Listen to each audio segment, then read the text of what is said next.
माँ ने आखिरी सांसें ली थी, मतलब जहाँ उनकी डेथ हुई थी, अगर तुम वहीं पर बबूत छिड़क दो और घर के मेन डोर पर भी, तो असर ज़्यादा होगा।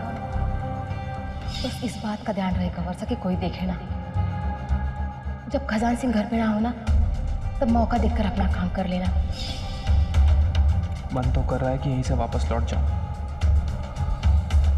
ये सब नहीं होगा मुझसे, लेकिन गौरी, मुझसे क्या कहूँगा? कहाँ फंस गया मैं?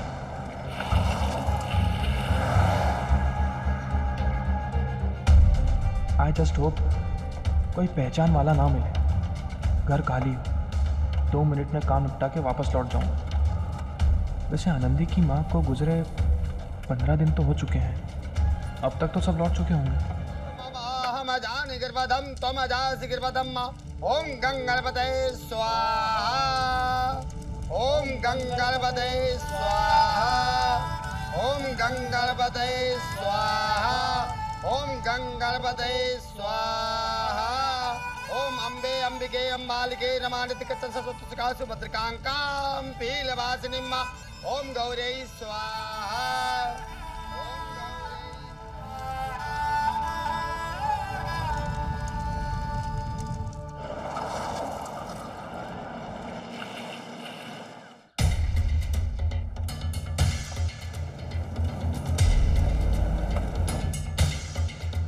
हेलो, आप लेफ्ट लीजिए प्लीज। दिवंगत आत्मा की शांति के लिए सभी लोग मौन धारण करें।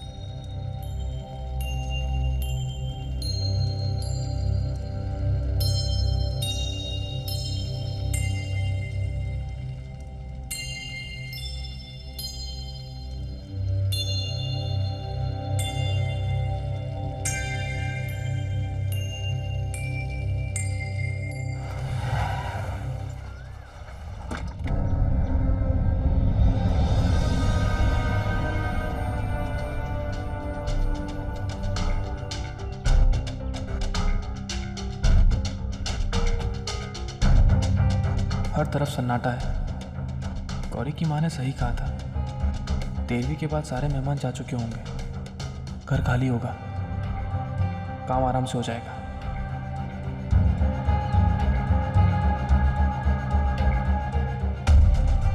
जहाँ आनंदी की माँ ने आखिरी सांसें ली थी, मतलब जहाँ उनकी डेथ हुई थी, अगर तुम वहीं पर बबूत छिड़क दो और घर के मेन डोर पर भी, तो असर ज़्यादा होगा।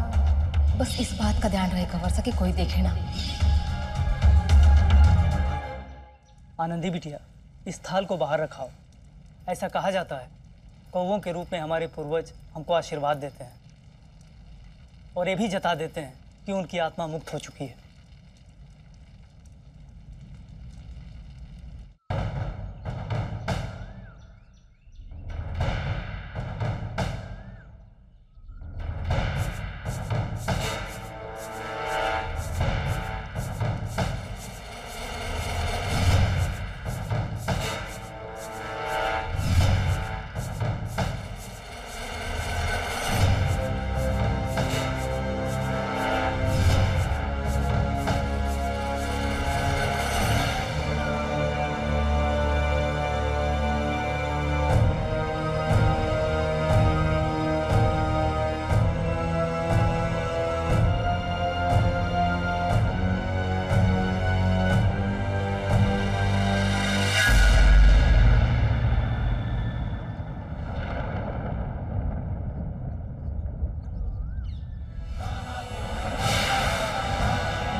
शक्या,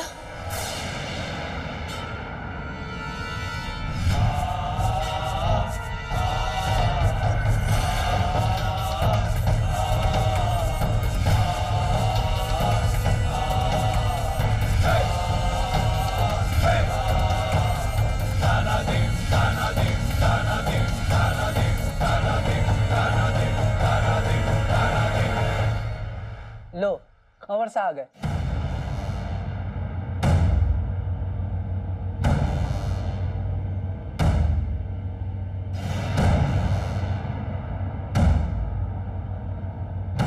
एक बार 13वीं की रस्म निपट जाए तब चले जाना। तब तो आनंदी के बापू के सिवा और कोई नहीं होवेगा। चलो उस दिन ना सही, आज तो आ गया आनंदी का बिंद।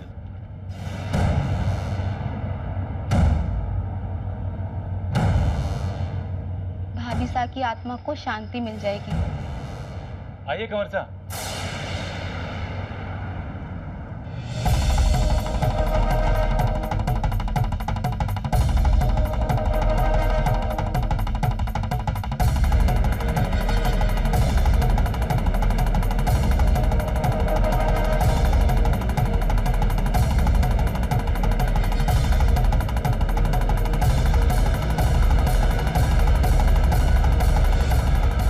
वहीं रुक जाओ।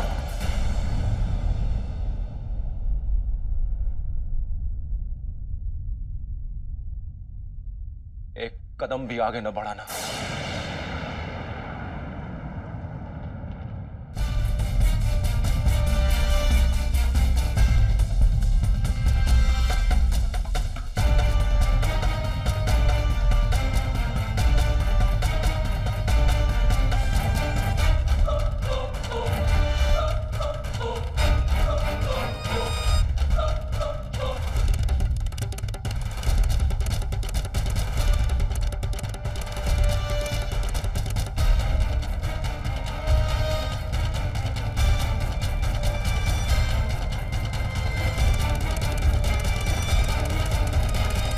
आनंदी, थाल बाहर रख दे। पुरखों को ज्यादा इंतजार कराना ठीक ना है।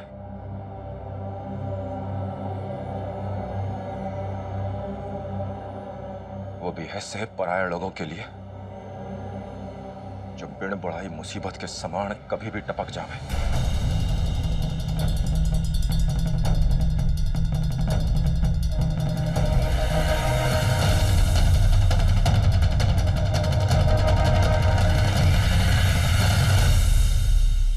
आज हमारी भागो की बरसी है और आपको यहां देख के उसकी आत्मा को बहुत तकलीफ पहुंचेगी। इसलिए चले जाओ यहां से।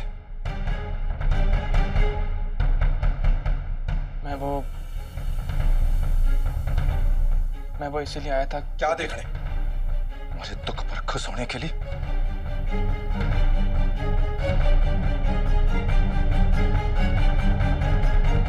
या जे देखने कि और के बच गया हमारे घर संसार में बर्बाद करने को। नहीं, ऐसी बात नहीं है। इनफैक्ट मैं तो आपके सारे बहाने बेकार हैं जगदीश सिंह। आप कुछ भी बोल लो,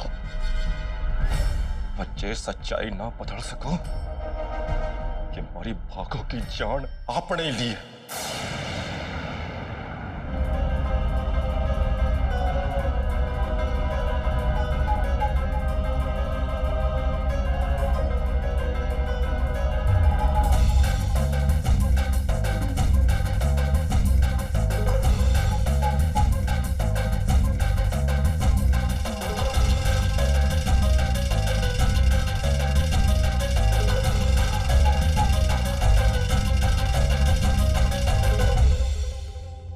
क्या मतलब है आपका? देखिए, मैंने कुछ नहीं किया। इतना बड़ा इल्जाम नहीं लगा सकते आप मुझ पर।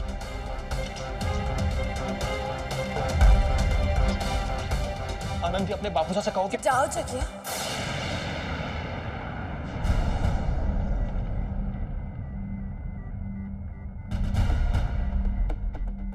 चले जाओ यहां से।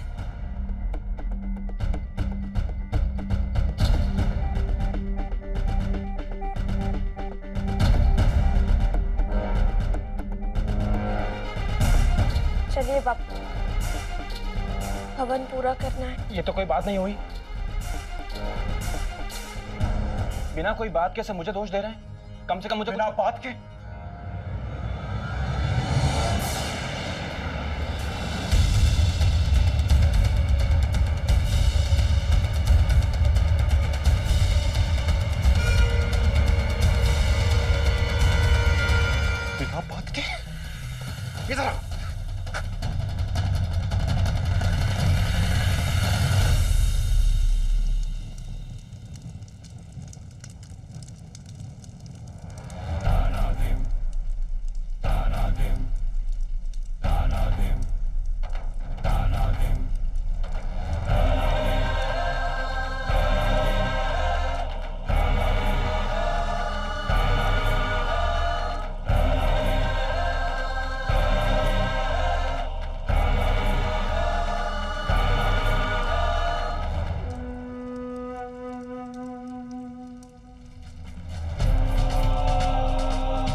कपड़े किए की सफाई देनी है ना, तो बोल इससे।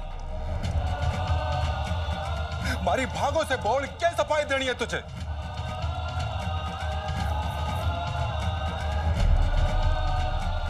समझा इस मां को कि जिस दुख ने इसके प्राण ले लिए उसके जिम्मेदार आप ना हो।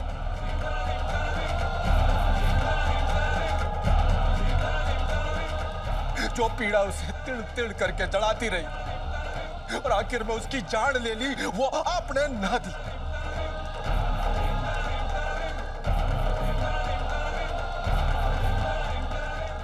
ये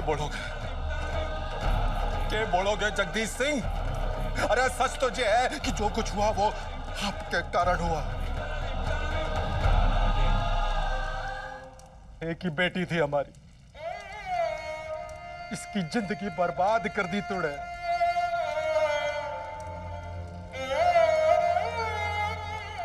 और उसी दुख ने हमारी भागों की जान ले ली। अर्थी तो उसकी अभी कुछ दिन पहले उठी थी, पर भीतर से वो मर तो उसी दिन गई थी जिस दिन वो हवेली से आखिरी बार लौटी।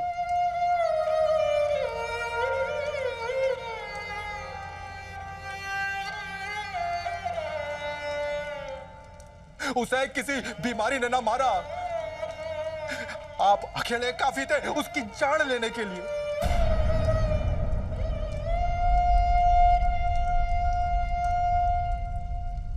ये क्या कर रहे हो खजान भाई जी?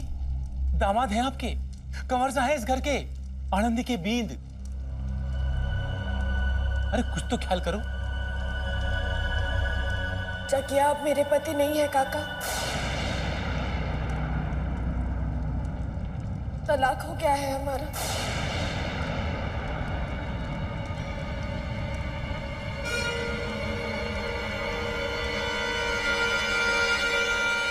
जब ही ना आए उस दिन जब आनंदी की मां ने प्राण त्यागे।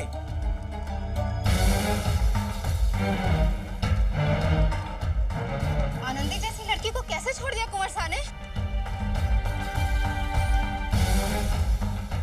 अरे हमारी आनंदी में तो कोई खोट भी ना है। खोट तो इस छोरे में ही होगी। आनंदी तो लाखों में एक है।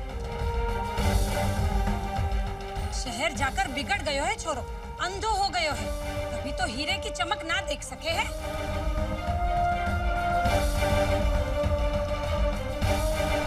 अब क्या लेने आया इतनी दूर, इतनी तकलीफ उठा के?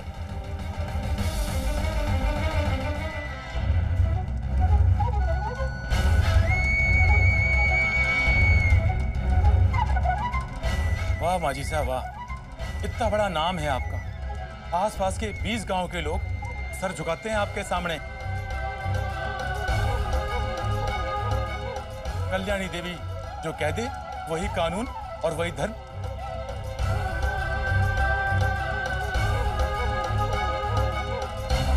तो फिर आपके होते हुए ये अधर्म कैसे हो गया?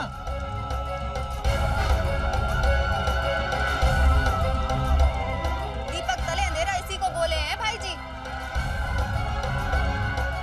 सही गलत माँ जी सबको सिखाती हैं। अरे थोड़ा ज्ञान अपने पोते को भी दे दिया होता तो ये बस कीजिए आप सब। इन्हें दोष दे रहे हैं। और क्यों? इन लोगों को जिन्होंने हर कदम पर मुझे संभाला, हमेशा मेरा साथ दिया।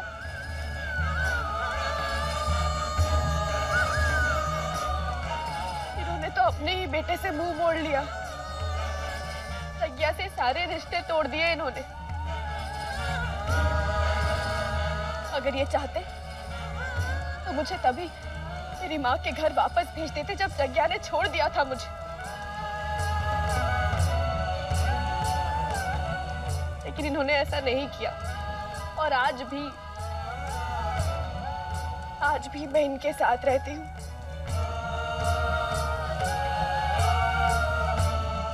अब मैं इनके घर की बींदी नहीं, बेटी हूँ मैं इनकी।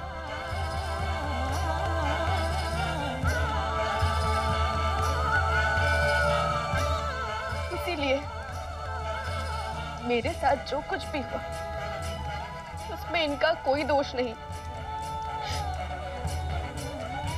भगवान के लिए मेरे परिवार का निरादर करना बंद कीजिए आप।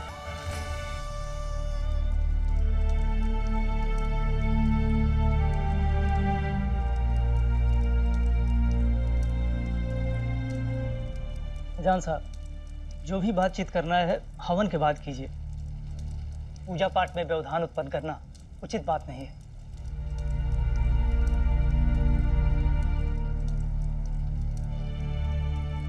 जगह हाथ जोड़ के विनती करती हूँ तुमसे, चले जाओ।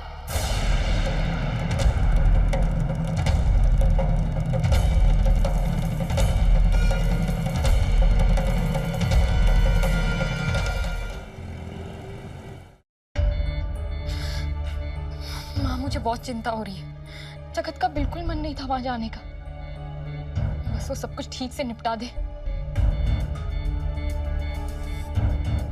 माँ, जैतसर ज्यादा दूर नहीं है बिलारिया से। अगर जगत जैतसर चला गया तो? माँ, जगत बोल भी रहा था कि ऐसे समय में इंसानियत के नाते उसे आनंदी के पास होना चाहिए। ओह गॉड, ये बात मेरे दिमाग में पहले क्यों नहीं आई? माँ, अगर जगत जैतसर चला गया ना तो उसके परिवार वाले आनंदी की माँ की मौत का फायदा उठाकर उसे भावनाओं में फंसाने की पूरी कोशिश करेंगे। गुड़िया बेटा, अच्छा होगा तो कंवरसा से एक बार बात कर ले। देख, कंवरसा करेंगे वही जो तू चाहती है।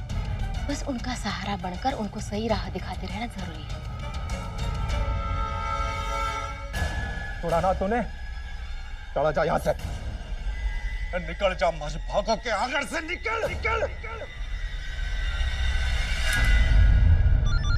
चला जा तो छोड़िए, चलिए आप चलिए।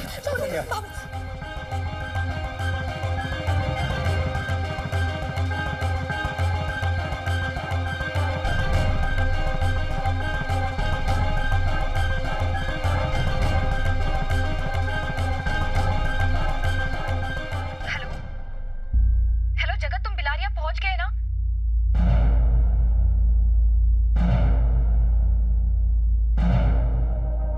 हेलो जगत, काम हुआ? किसी ने देखा तो नहीं ना तुम्हें?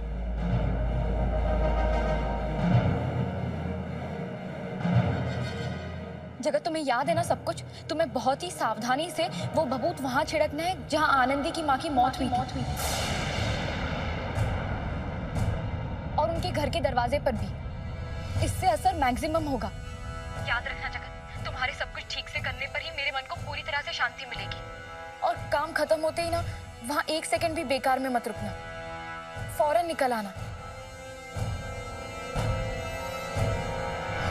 जगत, तुम समझ रहे हो ना? हेलो हेलो जगत, हाँ या ना तो बोलो। हेलो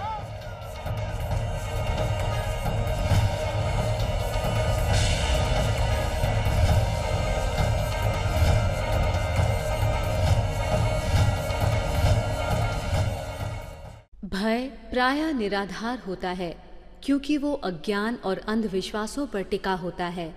भयग्रस्त व्यक्ति उचित अनुचित को भूल जाता है और अपने भय के दायरे में दूसरों को भी लपेट लेता है।